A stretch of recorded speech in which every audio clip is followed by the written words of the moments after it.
pessoal, me chamo Beatriz, para quem não me conhece, faço parte do programa de residência pedagógica, né, juntamente com a professora Juliana, né, sobre a sua supervisão. E hoje nós iremos dar continuidade aos assuntos que a gente tem visto, né? Vocês viram briófitas e pteridófitas com Eliane, e hoje nós vamos fechar esse capítulo com gimnospermas e angiospermas. Então hoje nós vamos entender esses dois últimos grupos, né, do reino vegetal.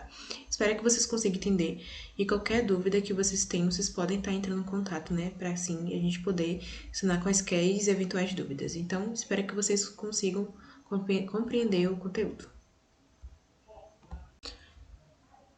Então, pessoal, para a gente não se perder no meio do caminho, né, a gente quis aqui trazer esse quadro, né, comparativo dos 4 principais grupos, né, que nós já vimos, né, vocês viram com a Eliane, né, são as briófitas, né, então são os músicos, né, que a gente já conhece.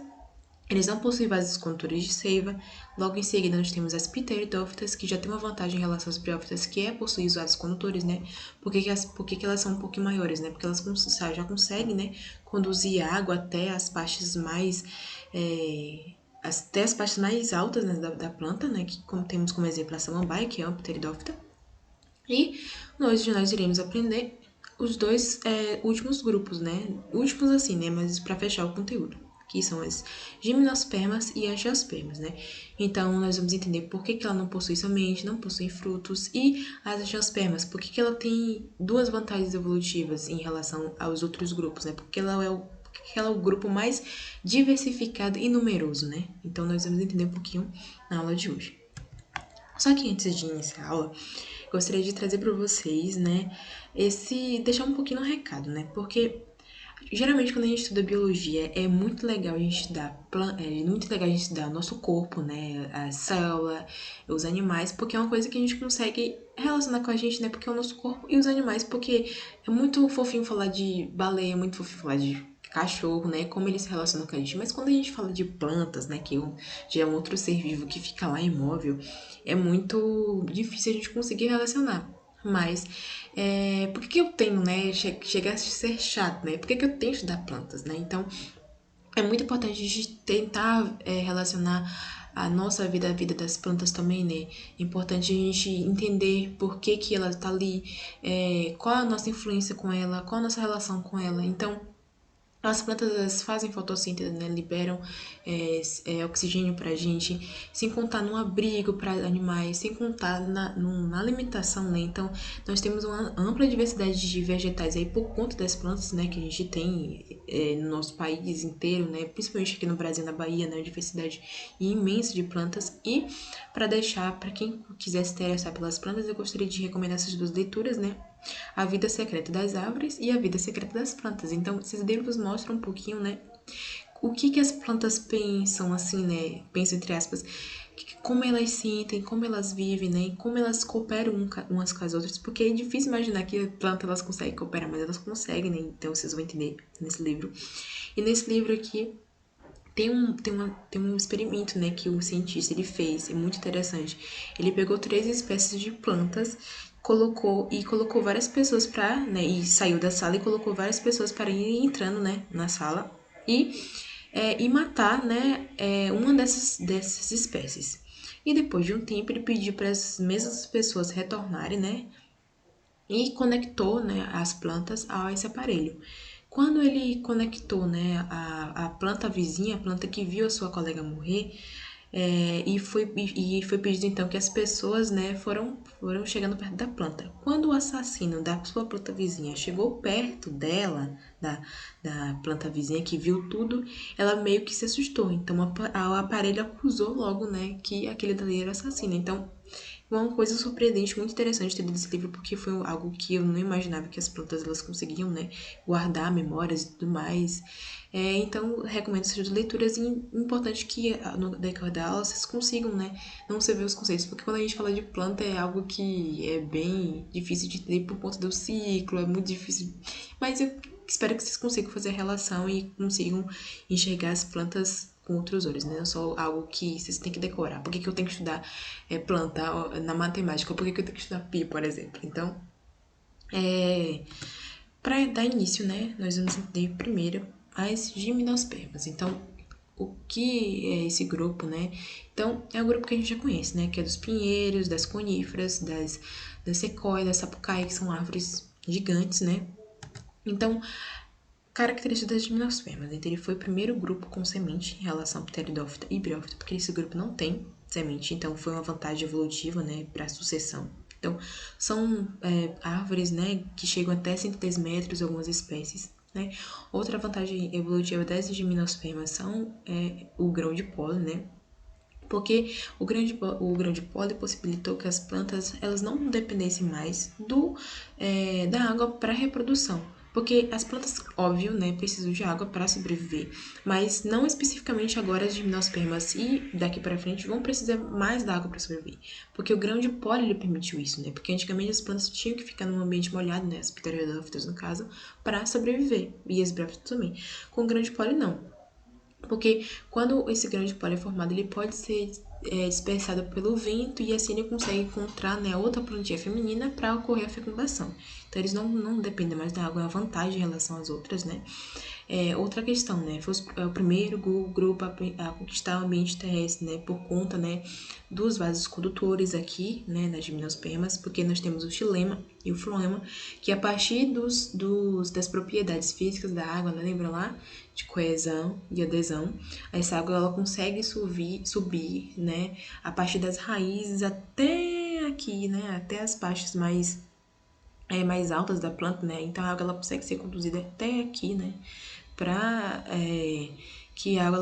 para que a planta ela consiga, né, ficar hidratada. E aqui, né, o grão de pólen. O grão de pólen, né, é uma vantagem evolutiva excelente que a gente vai continuar vendo, né? Vou falar sobre eles e se vocês quiserem pesquisar mais, tem uma imensa quantidade de grão de pólen. É uma estrutura muito bonita. Então, só para apresentar para vocês, né, os diferentes tipos de gimnospermas. Nós temos, então, as coníferas, que são árvores que chegam até 110 metros de altura, né? Nós temos também as ginófitas, que são plantas que vivem nos desertos. Elas têm essa estrutura, assim, de folhas, né? Geralmente elas não conseguem se estender muito, né? Por conta do contato, né? Com a área quente, né? Nós temos as cigadófitas, que chegam até 14 metros, né? E temos essa espécie aqui, as gincófitas, que são espécies decíduas, ou seja, elas em determinadas épocas do ano, elas perdem as folhas, porque é muito difícil de fazer fotossíntese, porque não tem sol, e elas acabam perdendo a folha, né? Porque é mais um gasto de energia, porque folhas, para você manter uma folha numa árvore, é um gasto de energia, então elas acabam perdendo as folhas e vivem da reserva energética, que seria o amido, né? Que elas, quando elas fazem fotossíntese, elas conseguem adquirir essa reserva. Como eu falei, né? As gimnospermas têm essa vantagem evolutiva que seria a semente. Então, a semente, o que seria, né? Quando vocês pensam em semente, vocês lembram de quê? Então, semente nada mais é do que o óvulo fecundado, né? Então, quando já aconteceu toda a reprodução, né? O gameta feminino, o gameta masculino já conseguiu se encontrar e formou, então, o óvulo, né, fecundado, que é a semente. Que nesse caso aqui a gente tá vendo uma pinha, né? O pinhão, quem não conhece, por exemplo. Não sei se vocês já viram, né? Então, a semente, então, nós temos essa estrutura aqui da semente, né, que seria a casca, né, do pinhão, o embrião, que fica aqui, né, que já foi fecundado, e o endosperma. O que seria esse endosperma? O endosperma é um tecido nutritivo do embrião. Por quê, né? Porque se você parar para pensar, quando você planta lá uma semente, aquela semente não consegue fazer fotossíntese porque ela não tem folha. Mas se você parar pra pensar no momento do momento que ela foi plantada até surgir a primeira folhinha, ela precisava se nutrir, né? Porque senão ela ia morrer. Então, quem é que faz isso? É exatamente ele, o endosperma, que fica aqui. Como eu falei, né? Outra vantagem evolutiva é o grão de pólen. Então, o grão de pólen, né, foi um avanço, né, nas gimnospermas, porque, né, elas não mais dependem da água para sobreviver. Então, o grão de pólen é formado lá no gameta masculino, que no caso das gimnospermas nós temos o estróbilo masculino, né, que são órgãos reprodutores das gimnospermas, e o estróbilo feminino, isso aqui no caso do pinhão. Então, o grão de pólen é formado, né, no estróbilo masculino, ele chega até o gameta feminino, que é uma estrutura chamada de tubo, né, polínico, né, ele entra aqui entra pelo seu tubo polínico, encontra o óvulo e assim acontece, né, toda a reprodução, toda a formação de um novo indivíduo.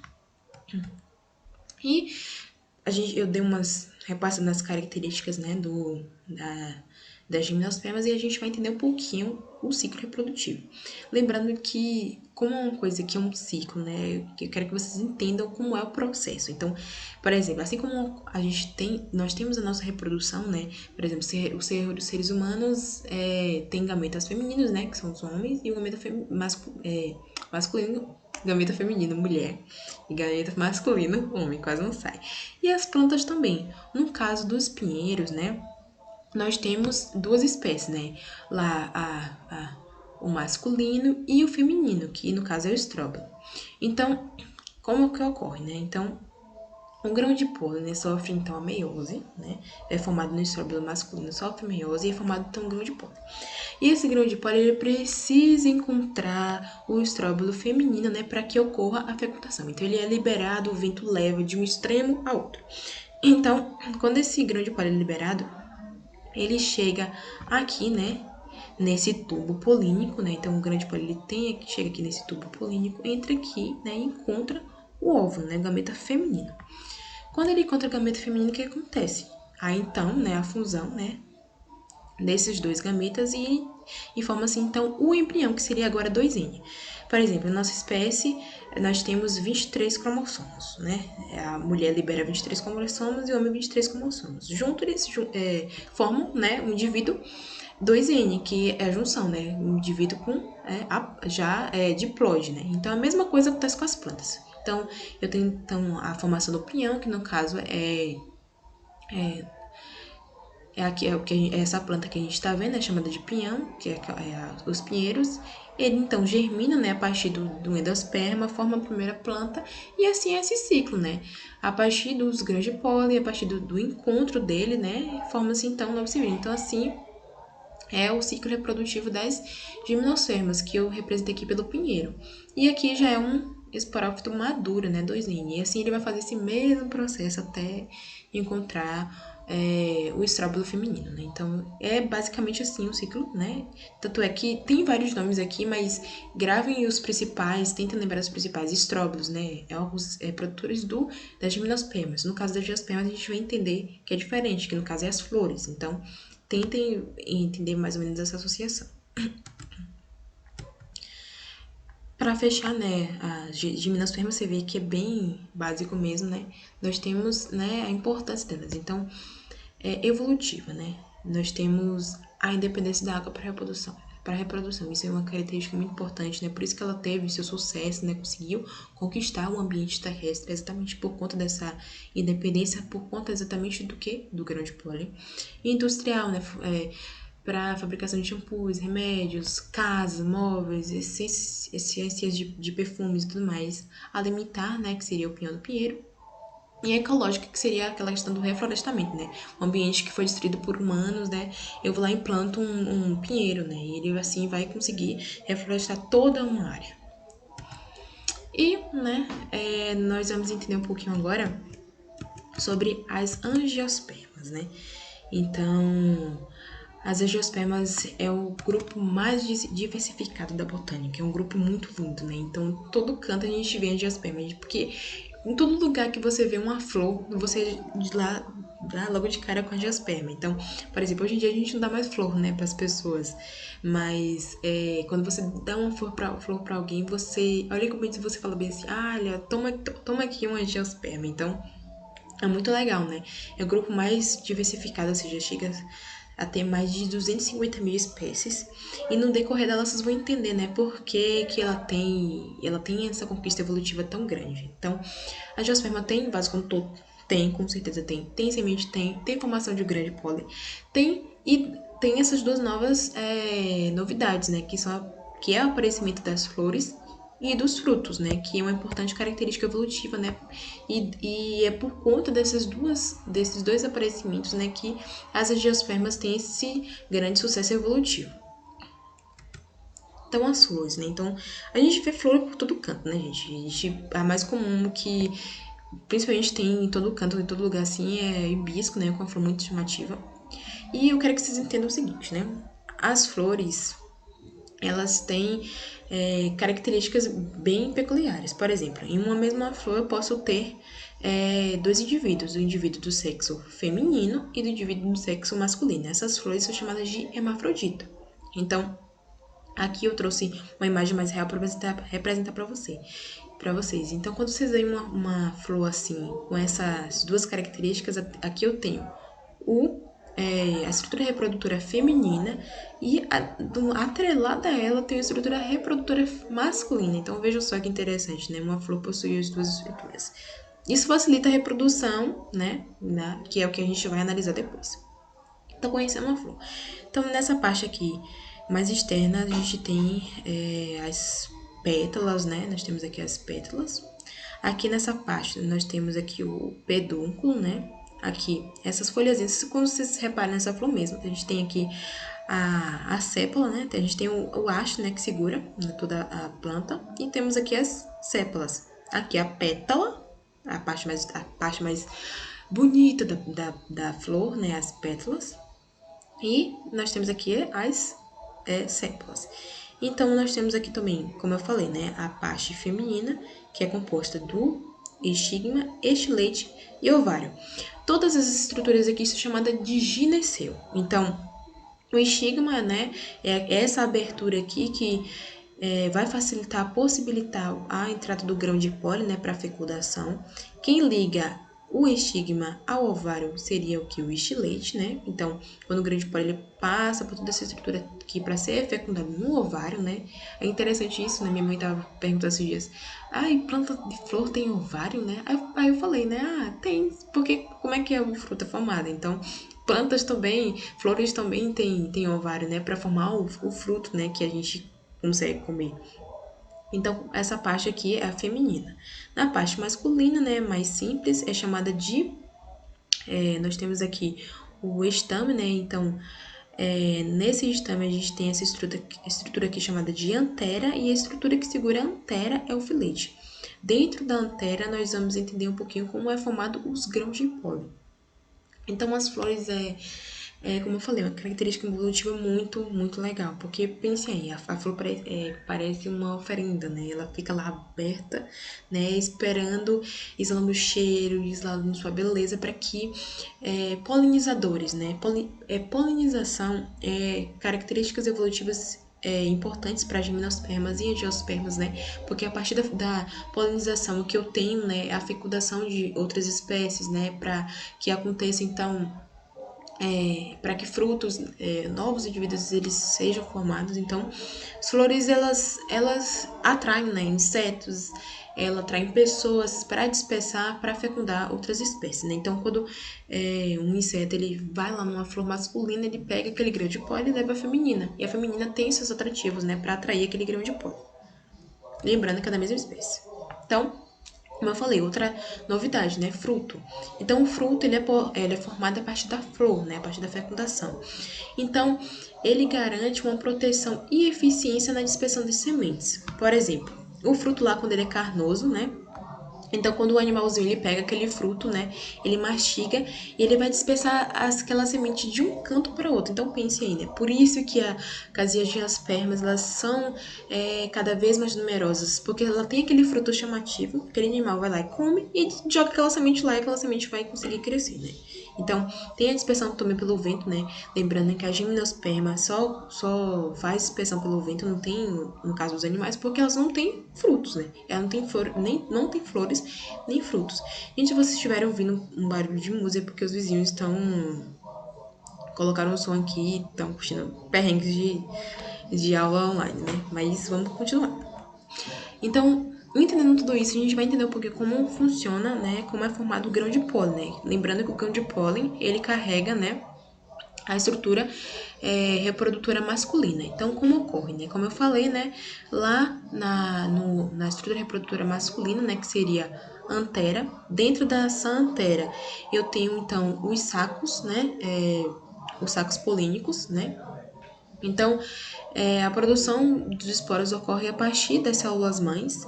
Então, em cada saco polínico que está aqui dentro da matéria, tem uma célula mãe. Essa célula mãe, então, ela vai sofrer meiose, esse Rzinho aqui que significa meiose, né? Então, vai dar origem, né, desses 4 tipos de células aqui, que vai sofrer, então, mitose, né, para formar 2 tipos de células, a célula tubo e a célula geradora, né? Então, grave esse nome, célula tubo e célula geradora. Porque isso vai ser importante. Ambas, elas são haploides. Então, basicamente é isso, a formação do grande pólen, né? Não tem muito mistério, né? Lembre que no final vai formar sempre a célula tubo e a célula geradora, que isso é uma característica importante para a fecundação. Já que a gente já aprendeu como ocorre a formação do gameta masculino, né? A gente vai entender como ocorre a formação do gameta feminino. E depois, por último, a fecundação. Então, nós temos aqui a formação do saco embrionário. Então, no interior, né, aqui do ovário, são encontrados vários, ou, dependendo da planta, né, vários óvulos ou um óvulo. Então, esses óvulos, eles vão sofrer meiose, né, esses vão ter aqui as esporas, vão sofrer meiose, vai formar, então, 4 células haploides, né, sendo que dentro dessas 4, 3 degeneram, ou seja, 3 não existe mais. Então, a partir dessa degeneração, eu tenho então a formação do gametófito feminino. E esse gametófito feminino está aqui, né, representado, a estrutura de óvulo maduro. É basicamente simples. Não sei se vocês conseguiram perceber, mas ambos sofrem meiose, né? Meiose e também a mitose, né? Então, tem aqui um gametófito feminino, né, o saco embrionário, né, que tem essas estruturas aqui, chamadas de antípodas, núcleos polares e osferas. A gente vai entender na fecundação por que essas estruturas estão aí, porque elas são importantes, né? Então, a gente entenda basicamente como funcionam os dois. Não precisa gravar, gente, mas quero que vocês entendam basicamente como funciona o processo. Então, já no processo de fecundação, né? Então, quando os grãos de pólen, eles são liberados, né? O gameta masculino, né? Ele libera lá o grão de pólen e esse grão de pólen, ele chega aqui no estigma, né? No gameta feminino. Então, ele vai lá e pousa aqui, né? Depois que ele pousa, ele vai, né? A célula, lembra lá da célula do tubo? A célula do tubo, então... A célula do tubo, então, cresce e encontra o óvulo, né? Que tá bem aqui. Depois que ela encontra o óvulo, a outra célula do grão de pólen, no caso a célula geradora, né? Elas vão formar então as células espermáticas. Essas células espermáticas aqui, né? Eita, mas tá parecendo. As células espermáticas aqui, elas vão fecundar a osfera. Depois que elas fecundarem a esfera, né? Que é o gameta feminino, desculpa. A outra célula espermática, né, que tá aqui, ela vai se fundir aos núcleos polares. Lembra lá do gameta feminino? Por isso que tem a osfera nos núcleos polares. Então, quando a outra célula espermática ela se encontrar com os núcleos polares, vai acontecer, então, a formação de uma grande célula, a célula triploide. Pense que se a gente olhar, analisar um ser humano, então um animal, não tem a formação. Então vejam que interessante, né? A célula triploide, a célula 3D. Para que serve a formação dessa célula triploide? Exatamente, a célula triploide será o endosperma, né? Que eu já havia falado mais lá atrás. O endosperma, então, é o tecido nutritivo do embrião, que quando ele vai crescer, ele não vai ter fotossíntese, ele precisa se nutrir, né? Então, a célula triploide, exatamente, ela serve para nutrir esse embrião. E assim, então, né, para ampliar mais o conhecimento, nós temos, então, a formação, né, aqui, tudo isso aconteceu aqui na planta. Lembrando que isso aqui, ó, isso aqui é uma planta masculina e feminina. Então, quando o óvulo for fecundado, né, ele tá aqui, e aí, a partir do momento disso, ele vai sendo formado, germinado, né, e vai dar origem ao fruto, né, que a gente conhece a partir do ovário. Quando o fruto é formado a partir do ovário que tá aqui, né, ele é chamado de fruto verdadeiro, que é o que a gente conhece. Então, nós temos o fruto, essas 3 estruturas, né, a parte mais externa, a parte do meio, né, e a parte mais interna, né, do fruto. Então, assim, basicamente acontece, né, a formação de um fruto, né, a partir do ovário. Mas o que dizer do pseudofruto, né? Fruto pseudofruto. Não sei se você já ouviu falar isso, que o morango, por exemplo, é um pseudofruto, que o caju é um pseudofruto. Então, o fruto na biologia, na ciência, ele se desenvolve a partir do ovário e tem como função proteger as sementes, além né, de auxiliar na dispersão, como eu já havia falado. E o pseudofruto, né, que é a parte que no caso seria, por exemplo, a parte do caju. O caju é um pseudofruto porque aquela parte carnuda ali se desenvolveu fora do ovário. Ele se desenvolveu, por exemplo, numa flor, ele tem uma estrutura chamada de, sei lá, receptáculo ou pedúnculo. Então, aquele fruto se desenvolveu ali é chamado de pseudofruto, né, que é a parte que a gente come. O morango, por exemplo, a maçã, né, que a gente trouxe aqui uns imagens para vocês entenderem mais ou menos como funciona. Então, aqui eu tenho aqui um fruto verdadeiro, né? Aqui, o abacate, por exemplo, é fruto verdadeiro. Então, o fruto verdadeiro é formado a partir do ovário. Então, o ovário, ele se forma, né, que ele se fecha aqui para formar um fruto, né? Que tem essas estruturas. E o fruto é formado por pericarpo. Então, a parte mais externa aqui do fruto tem o epicarpo, o endocarpo, que é essa parte aqui mais carnuda, né? E essa parte mais interna aqui, né? Ou aqui é o mesocarpo e aqui é o endocarpo, que é a parte mais externa. E o óvulo, no caso aqui, seria a semente. Então, aqui é um fruto verdadeiro, né? Porque se formou a partir do ovário. Mas quando outros frutos são formados a partir dessa parte aqui da planta, do receptáculo, ou então do pedicelo, né? Que é a parte da estrutura que segurou a flor, é um pseudofruto. Por exemplo, aqui a gente tem uma maçã, né? E essa maçã ela foi originada a partir do receptáculo floral. Essa parte aqui, né? Mais externa, ela é o pseudofruto porque não foi formada do ovário. Agora, já essa parte mais externa aqui, mais interna, que tem a semente e tudo mais, aqui é o verdadeiro fruto, né? Aqui é o fruto verdadeiro, porque foi formado a partir do ovário. A outra parte, né? Se não foi, então é o pseudofruto. O caju, por exemplo. Caju, a parte que foi formada pelo ovário é essa daqui, é a castanha. E o resto aqui, né, é o pseudofruto. Então, só para vocês terem uma noção mais ou menos, né, de formação dos frutos, né, das flores. Tem um pseudo, tem um fruto verdadeiro, né? Então, concepção de fruto, definição do fruto, é aquela estrutura que foi originada a partir do ovário. E, né, uma característica que eu já venho falando muito, né, que é a polinização. Então, as plantas, as angiospermas, elas têm essa característica evolutiva muito importante, né, por quê? Quando o transporte do pólen da antéria vai até o estigma, lembre-se que quando eu tenho duas plantas da mesma espécie e quando essa planta, os grãos de pólen é dispersada a partir de animais ou a partir do vento, ela tem o seu material genético e a outra planta tem o seu material genético. E quando se juntam, eles formam um novo ser vivo diferente, né, assim, geneticamente, porque vai estar mais adaptável, porque são duas características, né, são duas recombinações, né, que vão dar origem a outro ser vivo. Por isso que a polinização é muito importante, né, porque as flores, né, elas atraem polinizadores e assim eu consigo ter uma maior diversidade de espécies de plantas, né, que no caso seria as angiospermas. Então, eu tenho vários tipos de polinização, né, a polinização pelo vento, pelos animais. A gente tem uma muito comum, que é as abelhas. Nós temos uma chamada de entomofilia, né? Filia quer dizer que é por insetos. Então, tem uma flor, essa flor aqui, ó. Ela solta um odor de carniça, que para atrair as moscas. Então, as moscas, quando elas sentem esse odor de carniça aqui, ela carrega um grão de pólen, né? E vai até a outra planta, né, da mesma espécie. E assim, ela consegue, né, recombinar diferentes características, né, em formar um novo ser vivo. Então, essa planta aqui, ela solta odor de carniça. E outras incontáveis plantas, né, que também tem essa função, né.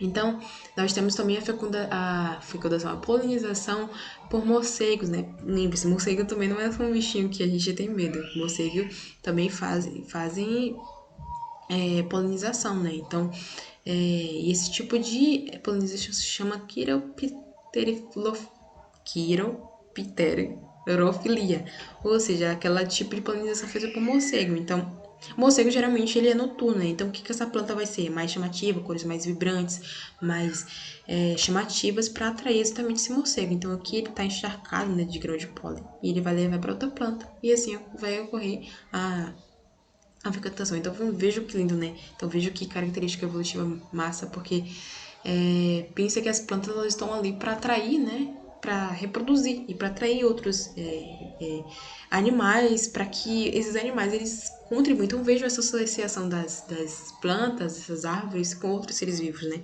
Então, elas estão ali chamando para que aquele outro ser vivo ajude ela a reproduzir, a conquistar um ambiente.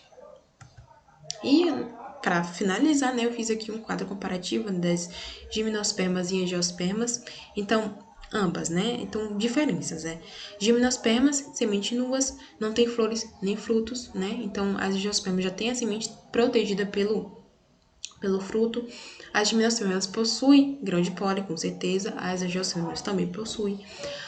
Em relação aos órgãos reprodutores, né? As gimnospermas, elas têm os estróbilos, né, os órgãos reprodutores chamados de estróbilos, e as angiospermas tem-se o órgão reprodutor chamado de flores, né? Então, existem diferenças e também, né, ambas conquistaram o ambiente terrestre, ambas possuem grão de pólen, então as duas andam de conjunto, só que uma tem características que possibilitaram sua sucessão evolutiva, né? Então, só um quadrinho comparativo entre as duas. E para finalizar, eu trouxe aqui uma questão, né, que vai cair no Enem, e eu vou dar um tempo para que vocês possam ler a questão e eu possa responder. Então, vamos lá para a resolução das questões. Lembrando que essa é uma questão do Enem, para quem vai prestar Enem, né? Esse ano, então ano que vem. Então, a irradiação e sucesso evolutivo, né, vejam, das angiospermas, estão associadas à ação de animais que atuam na polinização de suas flores, principalmente os insetos. Nessa relação, os insetos foram e ainda são beneficiados com o alimento. Veja só, né? As plantas, elas chamam os animais e dão, claro, em troca, né? Algum mel, algum benefício, né? Com o alimento. Para as angiospermas, essa coevolução, né, foi vantajosa por quê? Será que foi reduzir a ação dos herbívoros? Não, né? Não tem nada a ver. Reduzir a competição interespecífica não tem competição, né? Se é coevolução, já não tem competição. Aumentar a sua variabilidade genética, sim, né? Então seria essa a questão, aumentar a variabilidade genética, porque quando uma planta ela poliniza a outra, lembrando que polinização levar o gameta masculino para o feminino, ela possibilita maior variabilidade genética, né? Porque aquela nova plantinha que for nascer vai ter características adaptativas melhores que seus pais. Então, variabilidade genética. Ou, gente, eu marquei errado, seria aumentar a variabilidade genética, viu, gente? Mas é a letra C. E uma outra questão aqui do Enem Digital, né? A ampla diversidade genética é uma característica presente nas plantas fanerógamas, né? Que seriam as gimnospermas e angiospermas, que ocorreu em razão da presença de estruturas reprodutivas que lhes garantiam o sucesso adaptativo.